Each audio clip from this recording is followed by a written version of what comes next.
बहुसत्थ अर्थ जाने, संयम सम्मत शुद्ध तवयरणे, वंदिता आयति सायमलमच्चिदे स्थिते, शैल जन बोहम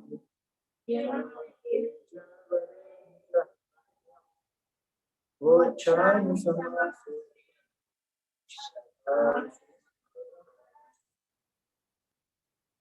देव जिनेश्वर सर्व वंदो मन वचका जात साधु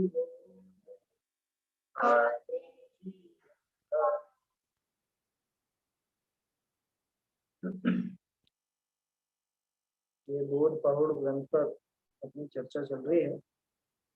इसमें अलग अलग प्रकरण हैं, तरह तरह के प्रकरण आचार्य देव ने दिखाया। 11 प्रकरण, जिनमें से अभी तक अपने कुछ प्रकरणों पर बात हुई। कौन कौन से प्रकरण हुए?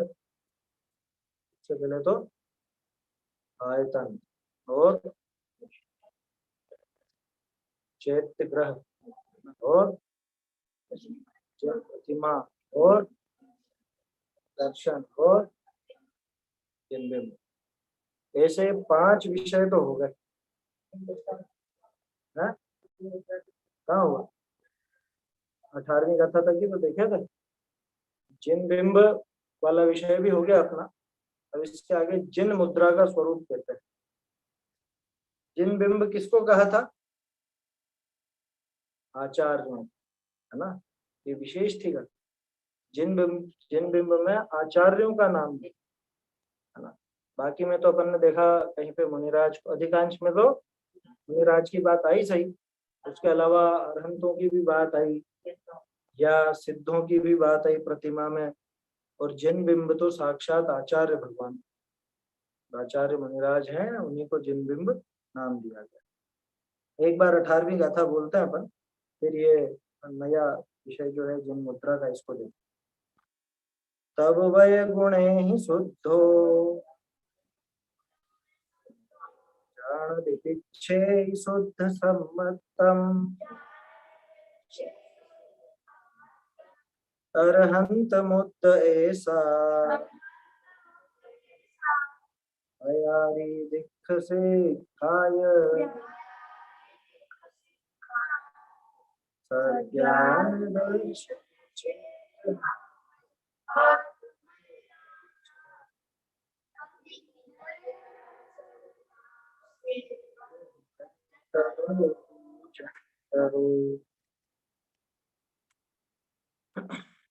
अब आगे जिन मुद्रा का स्वरूप कहते हैं, यानी जिन बिंब तो आचार्य को कह दिया। इसमें एक शब्द पर अपन ने बात की थी, यहाँ भी अरहंत मुद्रा शब्द आया था 18वीं गाथा में। अरहंत मुद्रा ऐसी होती है, अरहंत मुद्रा से हमको जैसे दीक्षा और शिक्षा की प्राप्ति होती है, ऐसे ही अरहंत आचार्य से दीक्षा और शिक्षा की प्राप्ति होती। आगे जिन मुद्रा का स्वरूप कहते हैं। जिन मुद्रा कैसी क्या चीज है, वो एक गाथा का प्रकरण है बस। इन 11 प्रकरणों में सबसे छोटा प्रकरण, क्योंकि एक गाथा से कम तो क्या है। दृढ़ संजम मुद्दाए इंद्रिय मुद्दा कसाय दृढ़ मुद्दा, मुद्दा इहणाय जिण मुद्दा एरिसा भणिया। मुद्रा गलत शब्द है, मुद्दा ही आएगा वहां दूसरे लाइन, है ना। दृढ़ संजम मुद्दाए इंद्रिय मुद्दा कसाय दृढ़ मुद्दा, मुद्दा इहणाय जिण मुद्दा एरिसा भणिया। निज आत्मा के अनुभवी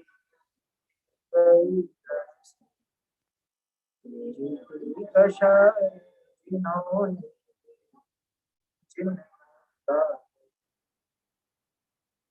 जो क्या कह रहे हैं, दृढ़ संयम मुद्राए, दृढ़ संयम मुद्रा से, तृतीया का प्रयोग है, दृढ़ संयम की मुद्रा से, इंद्रिय मुद्रा और इंद्रिय मुद्रा, कषाय दृढ़ मुद्रा, दृढ़ का अर्थ दृढ़ है इसे, कषाय की दृढ़ मुद्रा, मुद्दा यह नाणाय और ज्ञान की मुद्रा, जिण मुद्दा एरिसा भया, जिण मुद्रा यानी जिनेन्द्र की मुद्रा या जिन मुद्रा, एरिसा, एरिसा माने इस प्रकार की, ईदृशी एतादृशी, बढ़िया, बढ़िया मतलब कही गई, माने जिन मुद्रा किसको कहा गया कि जिन मुद्रा में चार चीजें शामिल हैं।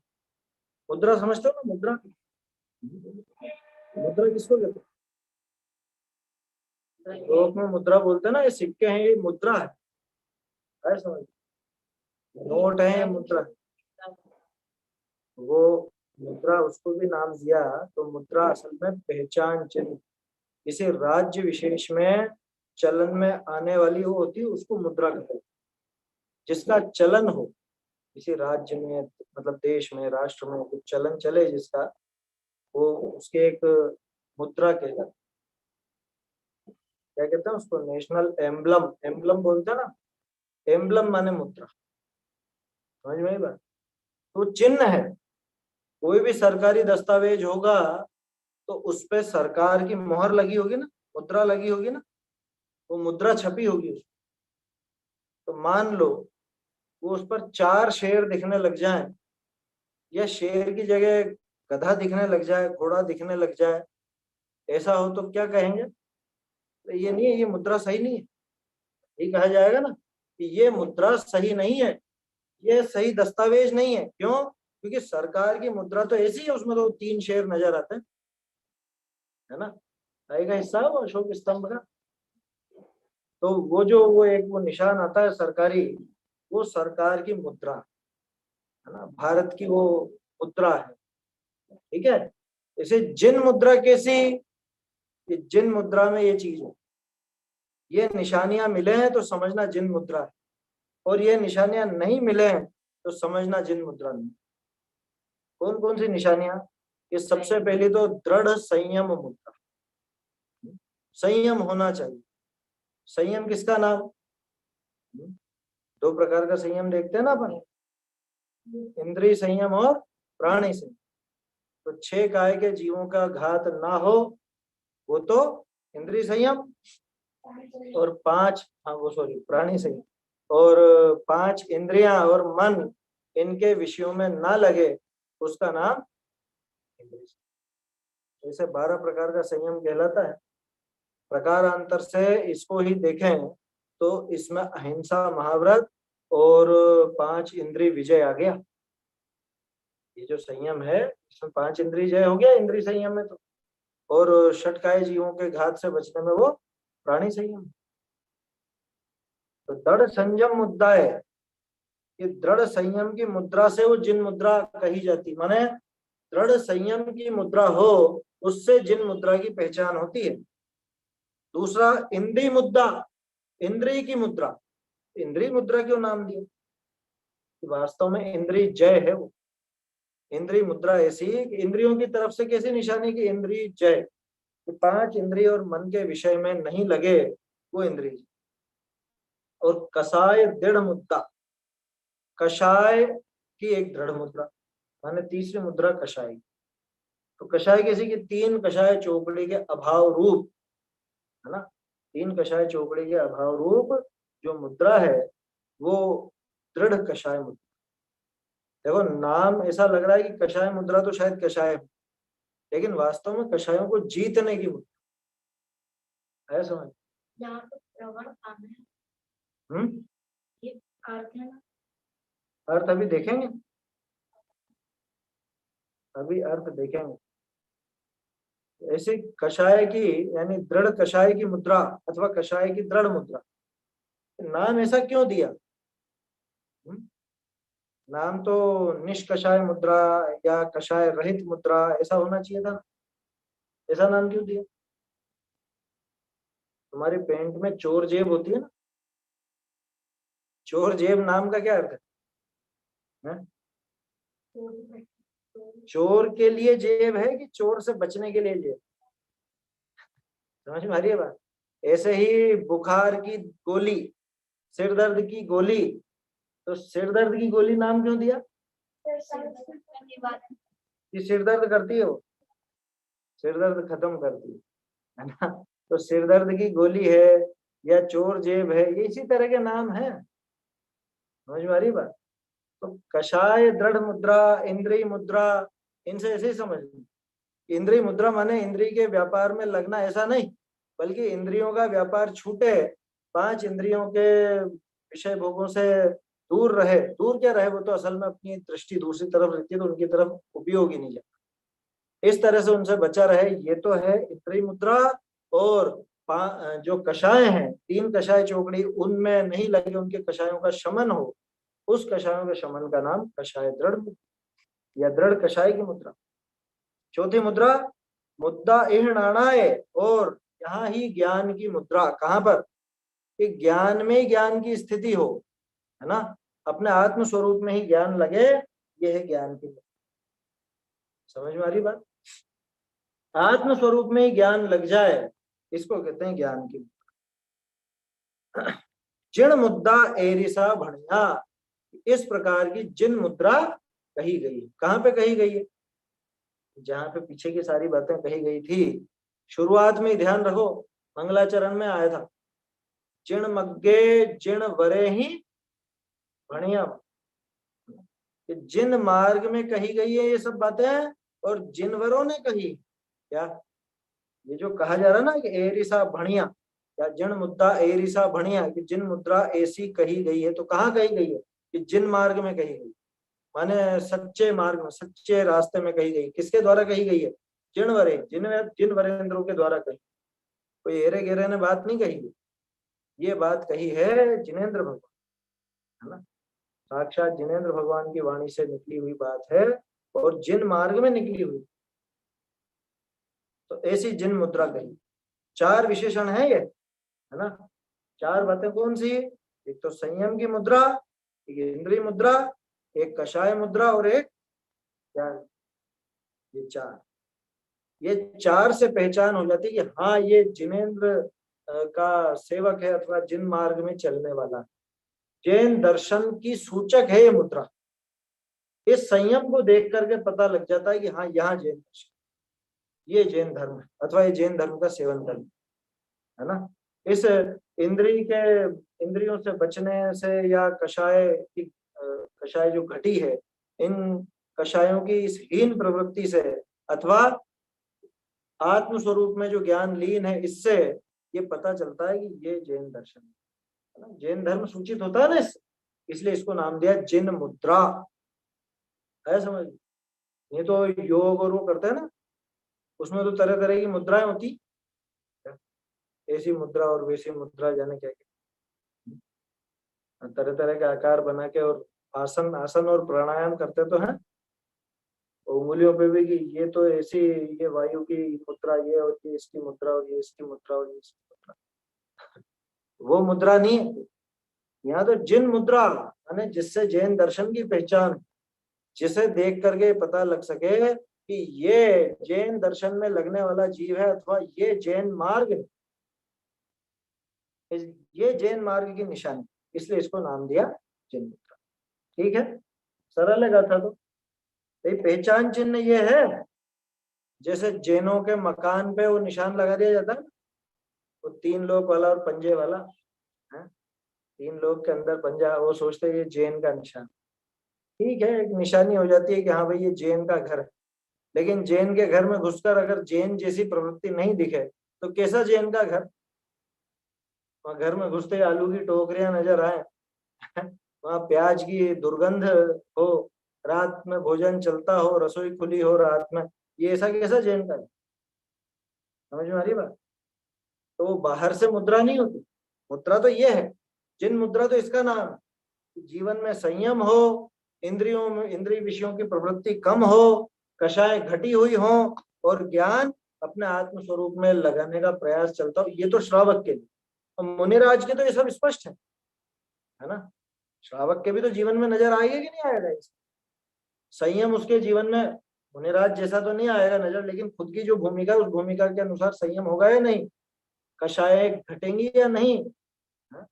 तीव्र कषाई जीव जेनी नहीं हो, जेनी तीव्र कषाई नहीं हो।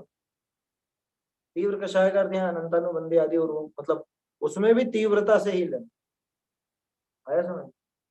इंद्रियों की प्रवृत्ति बहुत ज्यादा नहीं होती है, गृहस्थ है, गृहस्थी के लायक काम भी सब होते हैं, लेकिन उनके पीछे कोई बहुत पागल ही हो रहा हो ऐसा नहीं, ये तो चाहिए ही चाहिए, इसके बिना तो काम ही नहीं चलेगा, ऐसी इंद्रियों की प्रवृत्ति नहीं है। और ज्ञानाभ्यास भी करता है। अपने को तो अपने लिए लगा नहीं बात, अपनी जिन मुद्रा कैसी कहलाएगी भाई, मुनिराज की तो साक्षात उनके महाव्रत आदि जैसी है, समितियों जैसी है, इंद्रिय विजय जैसी है, वो सब चीजें हमारे कैसे रहे, हमारे भी जीवन में ये सब चीजें नजर आनी चाहिए। उस स्तर की तो नहीं आएंगी, लेकिन अपने स्तर की तो आएंगी। अपनी जो भूमिका है, अपनी भूमिका के अनुसार ये संयम, इंद्रिय विजय, इंद्रिय विजय तो क्या कहें, इंद्रियों का ही संयम कह लो, और कषायों में कमी, और निरंतर ज्ञानाभ्यास तत्व, विचार तत्व, निर्णय की उसका प्रयास, ये सब चीजें अपने जीवन में चलनी चाहिए। ये जिन मुद्रा, तब पता चलता है कि हाँ ये जैन, इसका नाम है जैन धर्म का पालन करने वाला जैन। पहले भी कुछ पहचान चिन्ह थे ना, दिन में भोजन, छान के पानी, नित्य जिनालय जाएगा। जो इस युग में ये काम करेगा वो जैन कहलाए। पहले के लोग दिख जाते थे पानी छानते हुए तो पहचान लिए जाते कि अरे ये जैन होंगे। या बस में जा रहे हैं, ट्रेन में जा रहे हैं और सूर्यास्त के पहले ही अपना टिफिन खोल करके भोजन, अरे आप जैन हो गए। ये बाहरी चिन्ह भी है, ये बाहरी चिन्ह भी है, तो ये संयम के बाहरी रूप कहे जा सकते हैं। व्यावहारिक, व्यावहारिक, व्यावहारिक क्यों कह रहा हूँ, इससे पहचान हो जाए बस, व्यावहारिक हो जाता। बाकी उनसे कोई वास्तविक जैन पना नहीं आया। वास्तविक जैन पना तो इनसा है। ये चार जो बातें यहाँ कही हैं, ये जिन मुद्रा है, इस मुद्रा को जो धारण करे वो जैन, उस पर विश्वास करना कि वो जैन। वो हनुमान जी मुद्रा लेकर के गए थे ना, मुद्रा, मुद्रिका, अंगूठी काहे के लिए ले गए थे, पहचान की। क्योंकि अगर बिना कोई पहचान चिन्ह के जाते तो सीता को भरोसा कैसे, तो उन्होंने वो मुद्रा दिखाई, ये देखो ये पहचान दिखाई, फिर भरोसा। समझ में ही बात। तो मुद्रा का ये कार्य होता है, मुद्रा को देख करके पहचाना जाता है कि यहाँ जैन है, ये जैन व्यक्ति है, अथवा ये मुनिराज की बात है यहाँ पर तो गाथा में, तो अपन इसको अपने ऊपर किस तरह से लगाएं वो देख रहे। ये जिन मुद्रा के लग, तब जाके वो जैन नाम पाता है। दिन में भी तो चर्चा चली ना सत्ता स्वरूप, वो है सच्चा जैन। कौन, ये जो अरहंत भगवान के स्वरूप का निर्णय अपने ज्ञान में करता है, परीक्षा करता है, युक्ति आदि का प्रयोग करके, तरह तरह के प्रमाण से वो सच्चा जैन, उसको मोक्ष मार्ग की प्राप्ति। चलो देखो, इस कथा का अर्थ और भावार्थ पढ़ता हूँ ढूंढारी से। दृढ़ कहिए वज्रवत चलाया न चले ऐसा संयम, इंद्रिय मन का वश करना, षट जीव निकाय की रक्षा करना, ऐसे संयम रूप मुद्रा करी तो पांच इंद्रियनिकों विषय में न प्रवर्तावना, तिनका संकोचना, ये तो इंद्रिय मुद्रा। ऐसा संयम करी ही बहुरी कषायनी की प्रवृत्ति जामे नहीं, ऐसी कषाय दृढ़ मुद्रा है। बहुरी ज्ञान का स्वरूप विषय लगावना, जिन ज्ञान करी, एक मिनट, लगावना ऐसे ज्ञान करी सर्व बाह्य मुद्रा शुद्ध होए है। ऐसे जिन शासन विषय ऐसी जिन मुद्रा हुए। भावार्थ, संयम सहित इंद्रिय जाके वशीभूत कषायन की प्रवृत्ति नाही, ज्ञान को स्वरूप में लगावना, ऐसा ऐसा मुनि होए है सो ही जिन मुनि। ऐसे मुनिराज होते हैं वही जिन। अंतर है क्या कुछ? प्रवर्तन क्या है? अपने मन को प्रवर्तन, वहां पर अपने उपयोग को उधर लगाना। क्या कहा? दृढ़ अर्थात वज्रवत। वज्रवत चलाने पर भी ऐसा मत लेना। दृढ़ अर्थात वज्रवत, दृढ़ यानी वज्र के समान। कैसी? कि चलाने पर भी ना चले। जैसे वज्र बिल्कुल भी गमन नहीं करता, कुछ भी आ जाए। भक्तमर पढ़ा होगा ना, कल्पांत काल पवनोद्धत नक्र चक्रम। तो वो कल्पांत काल मरुता चलिता चलाना, है ना। ये जो कल्पांत काल की वायुओं से वो सुमेरु तो चलायमान नहीं, छोटे मोटे पर्वत तो भले हिल जाते हो, उससे तो बहुत उनमें तो गड़बड़ हो जाती हो, लेकिन सुमेरु में तो कोई गड़बड़ नहीं हो। ऐसे ही यहाँ पर ले, दृढ़ अर्थात वज्रवत, वज्र का बना हुआ है, ये जो चलाने पर भी ना चले। कौन? किसके लिए उदाहरण दिया? ये दृष्टांत किसके लिए दिया? दृढ़ किसके लिए कहा? संयम, दृढ़ संयम। ऐसा संयम जो चलाने पर भी चलायमान ना हो, किसी के चलायमान करने पर भी जरा सा भी नहीं डिगे। देखे ना तरह तरह के उपसर्ग है। सुदर्शन सेठ का ही किस्सा आता है, महारानी ने खूब कोशिश करी डिगाने की, लेकिन वो तो बिल्कुल भी चलायमान नहीं। अथवा और भी मुनियों के किस्सा आते हैं इस प्रकार, उन पर खूब उपसर्ग किए गए, खूब परीक्षा वगैरह भी हुए, लेकिन जरा भी चलायमान नहीं। अरे रावण का प्रसंग आता, रावण जब ध्यान में बैठता था, मतलब वो विद्या सिद्ध करने के लिए, हाँ प्रसंग है बहुत जबरदस्त। कौन सी थी वो? बहुरूपिणी, कुछ और नाम भी आता है शास्त्र में।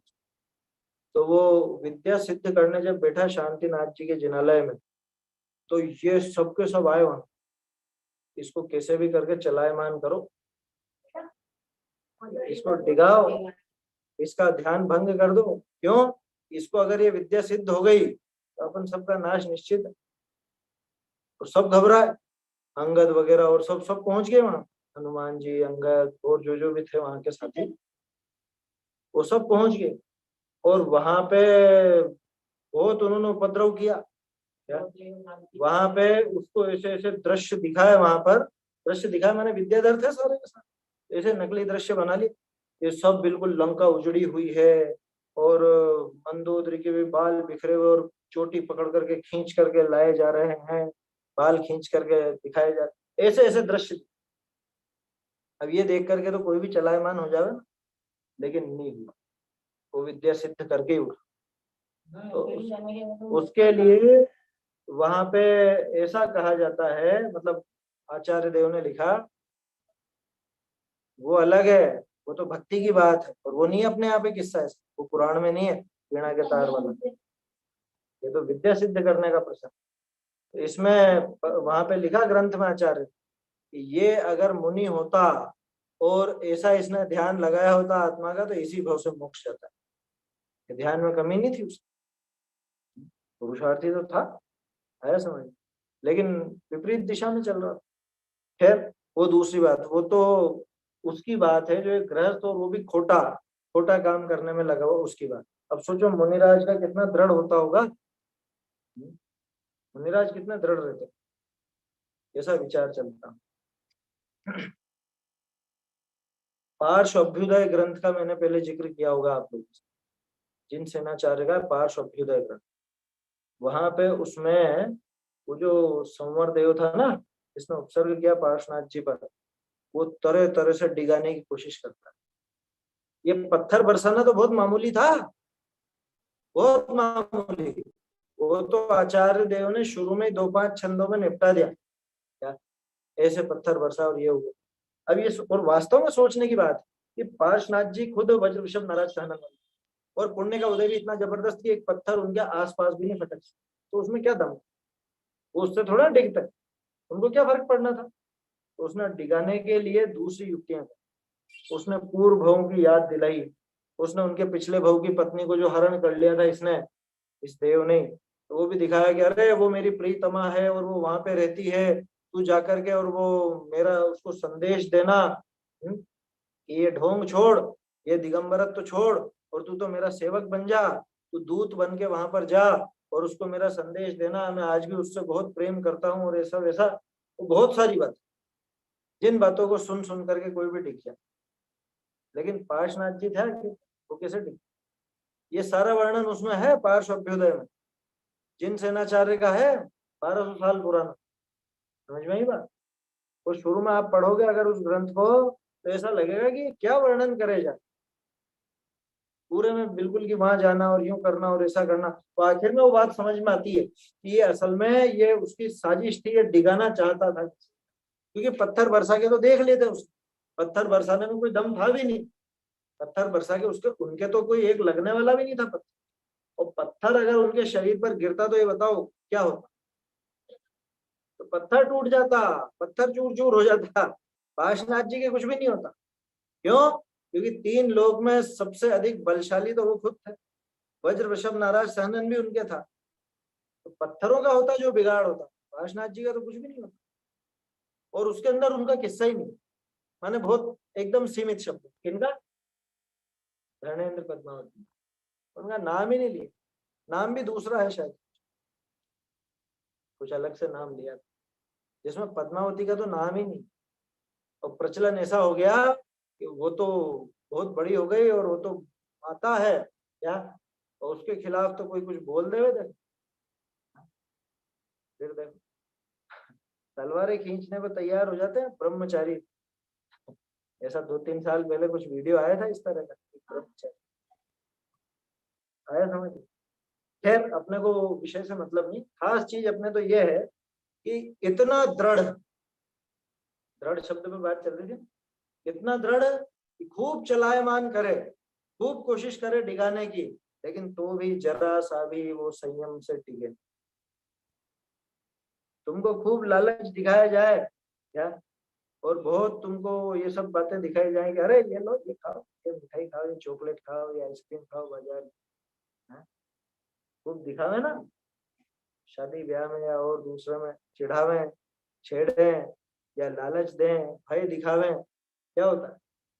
अरे चलो कोई बात, आ जाते हैं चक्कर। यहाँ कह रहा है दृढ़ संयम की मुद्रा। चैन ऐसा नहीं होता जो जरा जरा से में टिक जाए, क्या किसी ने जरा सा लालच दिया, किसी ने जरा सी आंख दिखाई और ये चक्कर में आ जाए, ऐसा नहीं। वो बात आई थी ना, जो लाज गारव और भय, कौन सी गाथा? दर्शन पहाड़ की 13वीं गाथा, 12वीं थी कि 13वीं गाथा। हाँ, जो लज्ज गारव भय, था ना गाथा। तो जो लज्जा गारव से भय से डिग जाते हैं, क्या कह रहे हैं? दृढ़ संयम मुद्रा है, ऐसा दृढ़ संयम की मुद्रा कि जो न लाज से, न गारव से, न भय से, न किसी प्रकार के और विकारी भाव से जरा भी चलायमान ना हो। अरे कोई भी आ जाए, कोई भी, किसी भी, कितनी भी अनुकूलता हो जाए या कितनी भी प्रतिकूलता हो जाए, वो डिगता नहीं, अपने संयम मार्ग से च्युत नहीं होता। समझ में आ रही बात? दृढ़ अर्थात वज्रवत, चलाने पर भी न चले। ये वज्रवत क्या, आगे चाहो तो कोमा लगा लो, नहीं तो बहुत से क्या समझेंगे वज्रवत चलाने पर भी न चले, वज्र के समान चलाने पर, वो नहीं है बात। दृढ़ अर्थात वज्रवत, बात खत्म। फिर चलाने पर भी न चले ऐसा, ये दृढ़ शब्द का ऐसा क्या कि ऐसा संयम, हाँ कोमा लगा, ऐसा संयम। संयम का क्या अर्थ? इंद्रिय मन का वश करना, षड जीव निकाय की रक्षा करना, ये बात थी ना। 12 प्रकार का संयम, 2 प्रकार का संयम, इंद्रिय संयम और प्राणी संयम। इस प्रकार संयम रूप मुद्रा से तो 5 इंद्रियों को विषयों में न प्रवर्ताना, 5 इंद्रियों को संकुचित करके रखना, विषय भोगों में नहीं लगाना, उनका संकोच करना, ये तो इंद्रिय मुद्रा। देखो उस संयम मुद्रा से ही चली बात, संयम मुद्रा से ही वो इंद्रिय मुद्रा। और इस प्रकार संयम द्वारा ही जिसमें कषायों की प्रवृत्ति नहीं है। लो, असली संयम तो ये है। इंद्रिय संयम और प्राणी संयम बाहर के संयम, बाहर की प्रवृत्ति रूप, लेकिन ये जो कषाय मुद्रा है ये वास्तविक संयम है। क्या? क्योंकि खुद अपने उन भावों को रोकना वो है बड़ी बात।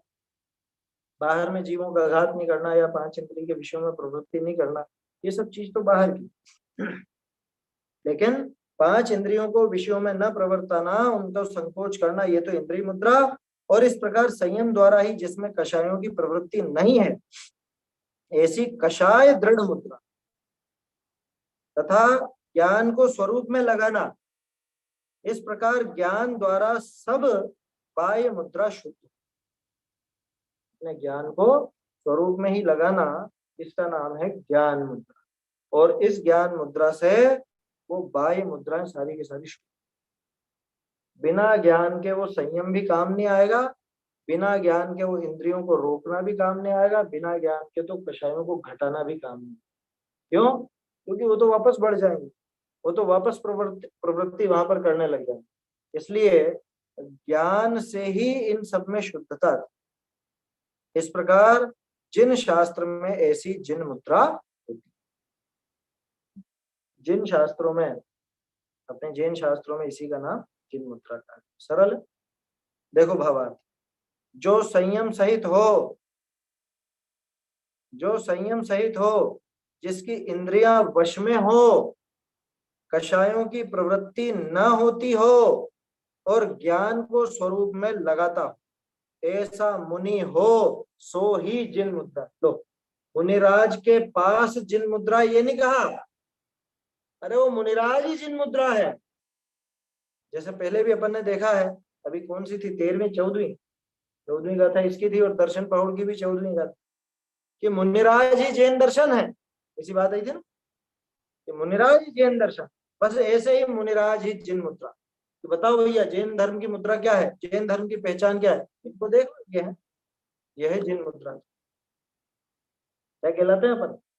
दिगंबर, दिगंबर कहलाते हैं ना, है क्या दिगंबर? क्यों, दिगंबर ही तो है हम। अरे दिगंबर का अर्थ तो होता है दिशाएं जिसके वस्त्र जो नग्न हो। हम कहाँ नग्न है, हमने तो कपड़े पहन रखे। ये चीज मुझे मेरे एक अजैन मित्र ने बताई, तब मुझे दिमाग में क्लिक किया। ऐसे ही चर्चा चलती थी, अब लोग जानते तो हैं दिगंबर श्वेतांबर दो तरह के जैन होते। तो बता यार, तुम दिगंबर हो तो दिगंबर माने तो जो कपड़े वपड़े नहीं पहनते वो होते हैं, तुमने तो पहन रखे कपड़े। आया समझ?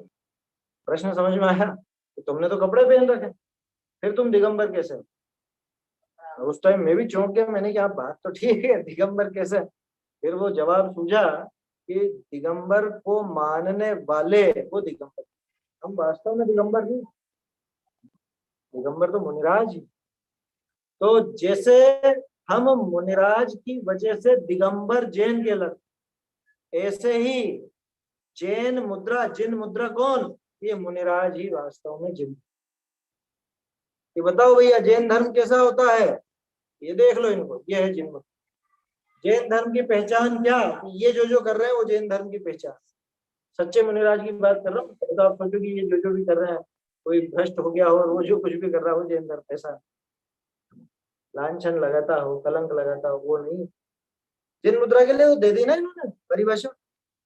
संयम इतना दृढ़ हो किसी के चलाए ना चले, इंद्रियों के विषयों में प्रवृत्ति ना हो, कषाय बिल्कुल घट चुकी हो, समाप्ति की ओर हो। घट चुकी हो का मतलब अनंतानुबंधी वगैरह में हो और कम होगी हो, ऐसा नहीं। तीन कषाय चौकड़ी का अभाव हो, है ना, सिर्फ संजुलन बची हो, और वो भी घटने की तरफ जा रही। और आखिरी ज्ञान मुद्रा सबसे खास, क्योंकि ज्ञान मुद्रा ना हो तो ये सब।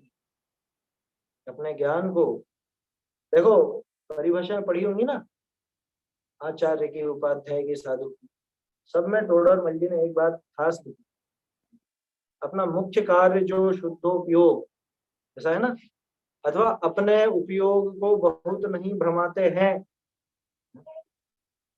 तीनों की परिभाषा में है ये चीज। शुद्धोपयोग तीनों की चीज, तीनों की परिभाषा, आचार्य में भी, उपाध्याय में भी, साधु आत्म स्वरूप में लीन, तो वो ज्ञान मुद्रा। तो ये जो ज्ञान को अपने स्वरूप में लगाना, ये जो लगाते हैं, वो वास्तव में वो मुनिराज जिन मुद्रा है, क्योंकि उन्होंने वास्तव में वो काम किया जिससे जैन दर्शन समझ में, जैन दर्शन पकड़ में आए उनके कार्यों से, तो इसलिए उनको साक्षात जिन मुद्रा ना, वो जिन मुद्रा सहित है ऐसा नहीं कहा, वो ही जिन मुद्रा है। क्या पहचान जैन धर्म की, कि जैन धर्म की पहचान तो ये जैन मुनिराज है, ये जो है वही जैन धर्म, ये जो है वही जैन दर्शन। वैसे भी जो विदेशी विद्वान है उनसे पूछा जाए एक शब्द में जैन दर्शन बताओ तो क्या है, अधिकांश नाम लेते हैं अपरिग्रह। जैन दर्शन माना अपरिग्रह। शाद्वाद का भी नाम लिया जाता है, अनेकांतवाद का भी नाम लिया जाता है, लेकिन बहुत सौ से पूछोगे तो अपरिग्रह, जैन दर्शन माना अपरिग्रह। तो अपरिग्रह तो इनके साक्षात नजर आता है मुनिराज की, तो हो गई ना अपना आप जिन मुद्रा, मुनिराज जो है वो अपना आप जिन मुद्रा, ऐसी बात है। ठीक है, इतना ही प्रकरण है जिन मुद्रा का, कोई मतलब ज्यादा उसमें आवश्यकता भी नहीं। खुला से आचार्य देव ने एक ही गाथा ली, 4 पहचान चिन्ह बता दिए, ये जिन मुद्रा है। नोट होता है कि नहीं, अपने नोट की पहचान होती है कि यहाँ पे देखो, यहाँ 500 का नोट है तो इसमें ये कितनी लंडियां लगी रहती है साइड में, 5-6 जितने भी, और कि यहाँ पे 500 लिखा हुआ दिखेगा, इधर गांधी जी दिख जाएंगे साइड से देखोगे तो है, और ये बीच में वो चांदी जैसी डोरी होनी चाहिए चपटी, और ऐसा ऐसा छपा होना चाहिए। 4-5 चिन्ह तो होते ही हैं, ज्यादा होता है। ऐसे 4 चिन्ह, इस जिन मुद्रा के 4 चिन्ह, ये संयम, इंद्रिय मुद्रा, कषाय मुद्रा और ज्ञान मुद्रा, ये जिसके पास हो वो ही जिन मुद्रा है। ऐसे मुनिराज को जिन मुद्रा का स्वरूप है। अब ज्ञान का निरूपण करते हैं, तो ज्ञान क्या चीज, ये भी बड़ा तो नहीं है, 4-5 मेरे ख्याल से कितना है, 4 गाथाओं का है ये। अच्छा है, देखते हैं ज्ञान का निरूपण। इसको कहा ज्ञान। संजम संयुत्तस्य सुषाण जो यस्य मोक्षमग्गस्य प्राणेन लहति लक्ष्यम् ब्रह्माणां चणायौवम् संजम संयुत्तस्य सुषाण जो यस्य मोक्षमग्गस्य प्राणेन लहति लक्ष्यम् ब्रह्माणां यणायौवम् संयम सहित निज ध्यान मय शिव मात्र ही प्राप्तव्य सज्ञान से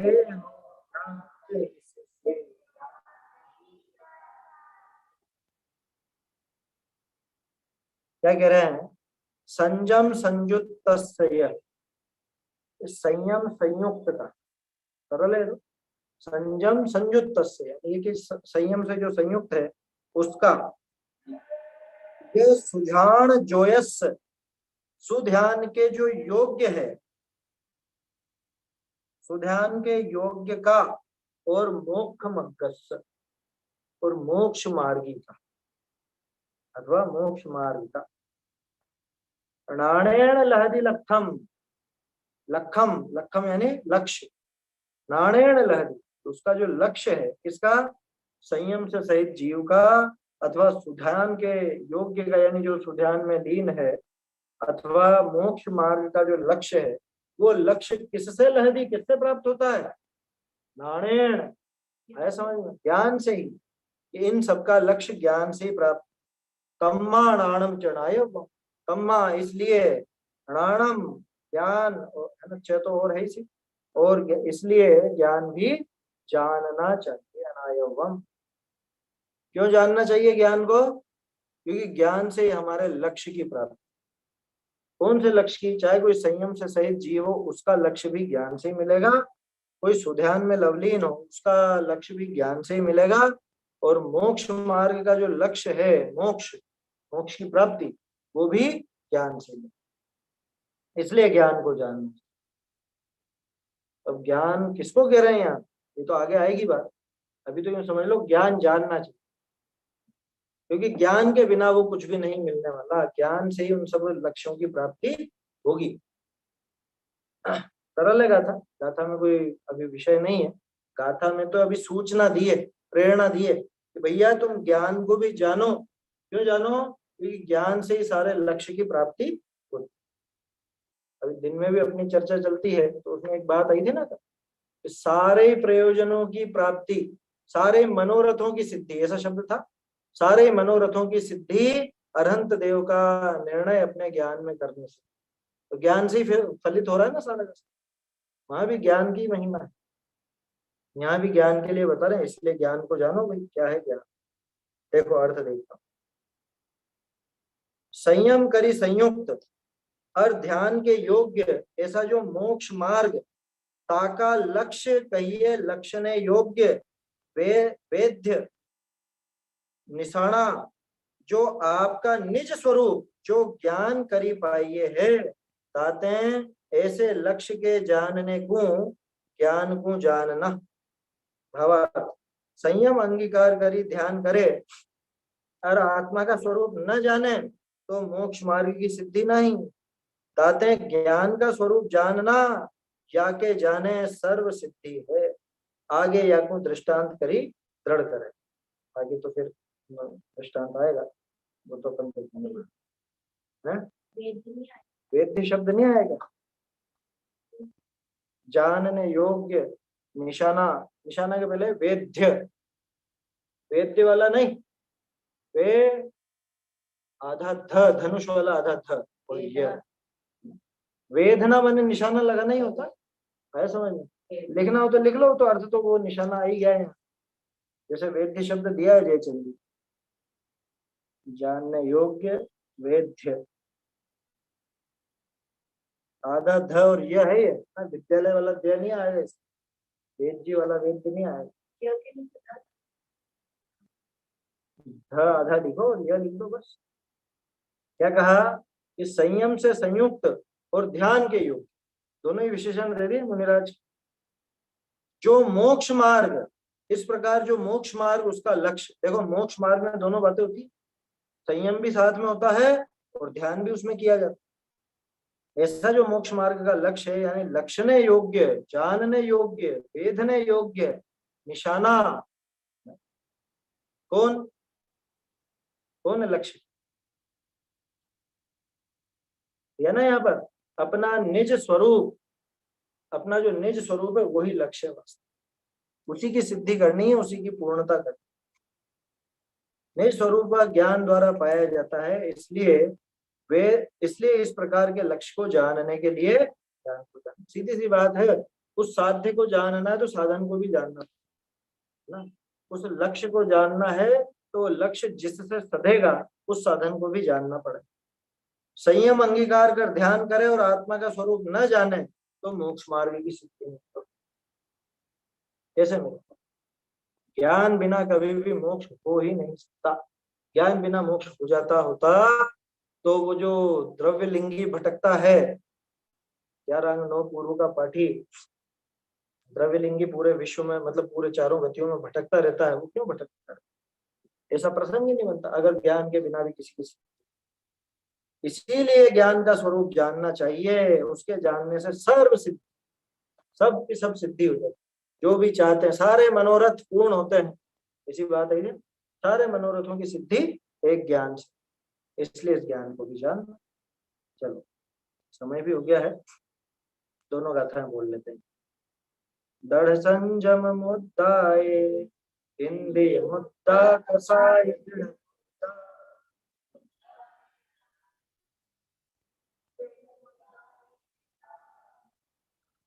निज आत्मा के अनुभवी जीती कषाय,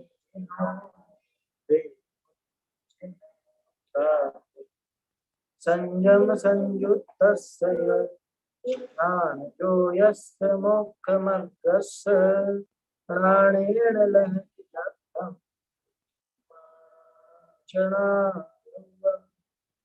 संयम सहित निज ध्यान शिव माते का तब सज्ञान से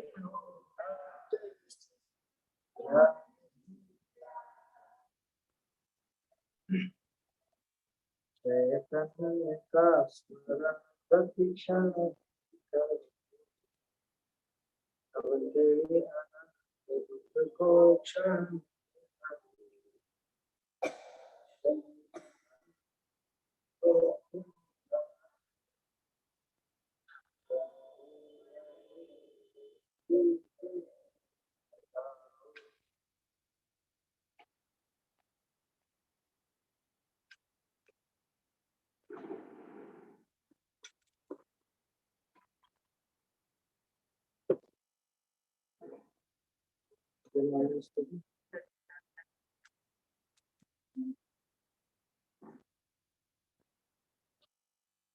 जब ते आनंद जन्म दृष्टि करे जब ते आनंद जन्म दृष्टि करे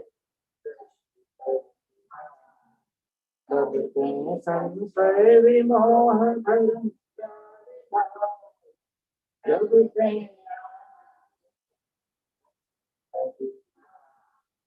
मैं चित्त चिन्ह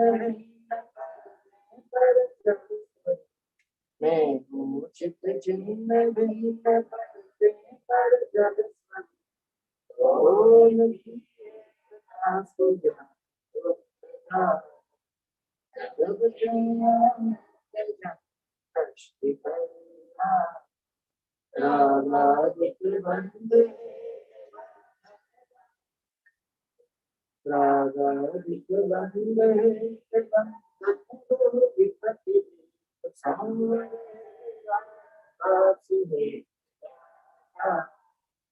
जब तेरे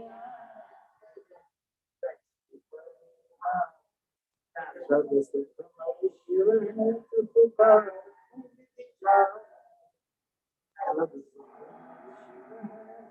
विषय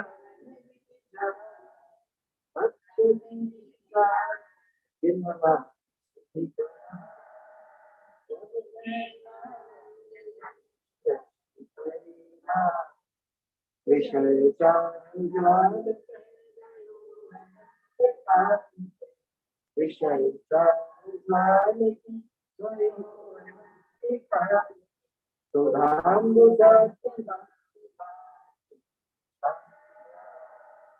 जब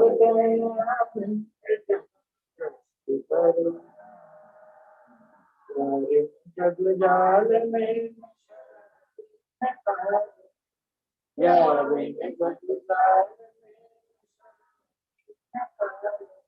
संभाल चित भज जब